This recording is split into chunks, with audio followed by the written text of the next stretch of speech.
మీనరాశి ఫలితాన్ని కనుక మనం చూసినట్లయితే ఈ రాశి వారికి ఆగస్టు నెల నూతన ప్రయత్నాలన్నీ కొద్దిగా అవరోధాలు కలగడానికి ఆస్కారాలు ఉన్నాయి. ఒక కార్యక్రమం చేద్దామని బయలుదేరితే ఎవరో తుమ్మటమో, పిల్లి ఎదురు కావటమో, లేకపోతే ఏమండి రండి అని చెప్పేసి మళ్ళీ వెనక్కి పిలవడము, ఇలాంటి సంఘటనలు జరుగుతూ ఉంటాయి. అంటే అవరోధాలు అనేవి మన ముందుగానే తెలుస్తాయి అన్నమాట.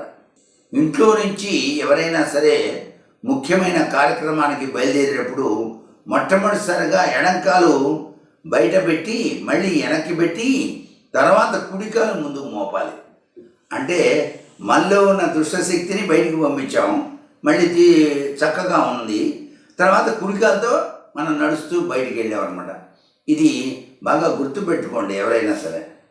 అదేంట్రా ఎడంకాలు వేసి ముందుగా అంటారు. ఎడంకాలు వేసి మళ్ళీ వెనక్కి తీసుకొని తర్వాత కుడికాలతో అలా 2 అడుగులు వేస్తూ ముందడుగు వేయాలన్నమాట. ఇది ఒక సూత్ర ప్రాతిపదిక.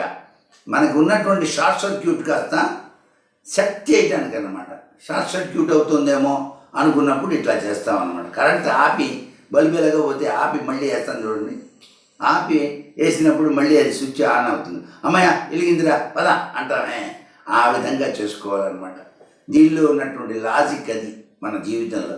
అందుచేత నూతన కార్యక్రమాలు అవరోధాలు కలగకుండా మనం ముందడుగు వేద్దాం. అంతేకాకుండా ఆర్థికంగా అనుకూలతలు ఉన్నప్పటికీ కూడా తగినటువంటి వ్యయ ప్రయాసాలు సంభవిస్తాయి ఈ రాశి వాళ్ళకి. సంతానపూర్వక చిక్కులు, సంతానంలో కొద్దిగా చిక్కులు, వ్యవహారాదుల్లో ఏదో స్తంభన, అధికారుల ద్వంద్వ వైఖరి. ఇవాళ ఒకటి చెప్పి మర్నాడు ఇంకోటి చెప్పడం అధికారి.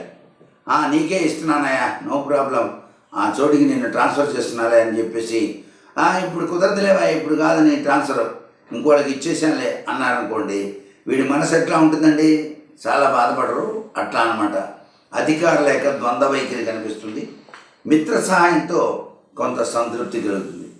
వీళ్ళు ఏ పనికి బయలుదేరేటప్పుడైనా సరే విఘ్నేశ్వర అవిఘ్నమస్తు అని చెప్పేసి ధ్యానం చేసి బయలుదేరాలి. వీళ్ళు వాడవలసినటువంటి దుస్తులు ఎక్కువగా తెలుపు.